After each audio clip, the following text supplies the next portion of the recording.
It's the Sunday after Ascension Day, and I decided to climb to the highest possible point I could reach in the cathedral, which is here, the inside of the cupola.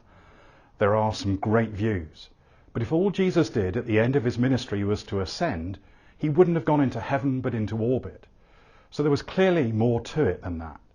Most significant was that this was the moment when he left his disciples physically for the last time. There have been many final partings over the last year due to COVID, more than there should have been. But as we come to the point where now infections are much reduced and deaths due to COVID very low, we can take this moment to reflect on the last year and give thanks that we have ascended to the heights and maybe plumbed the depths in making most people safe.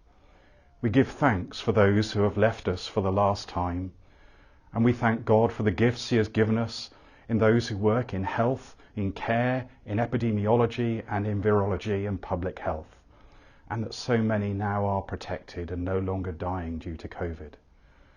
We continue to pray, of course, for those who are bereaved and for those who suffer throughout the world, especially at the end of this Christian Aid Week. The last year has been hard on all of us. Many people have struggled with their mental health, and this is also the end of Mental Health Awareness Week. Others have described trouble concentrating, a lack of excitement about anything, not burnout, but a joyless lethargy that's been described best as languishing. That seems very apt to me. It describes an absence of well-being, a void between depression and flourishing is how the New York Times described it. Languishing might also describe the disciples after the ascension, but they came through it, and look what happened a few days later at Pentecost.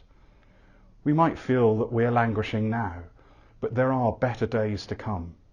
We are in the midst of the Thy Kingdom Come season, in which we think and pray about how the church needs to develop and grow as we pray for the coming Spirit to give us the tools, the energy and the will to make it happen.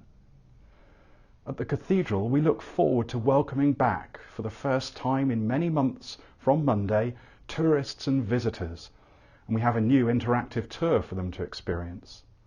We have the excitement of singing a hymn, albeit outside still for a bit longer, and we come to the end of the season of generosity, when all that has been pledged will be dedicated to God as we look to rebuild the cathedral community with renewed positivity, renewed hope and renewed joy.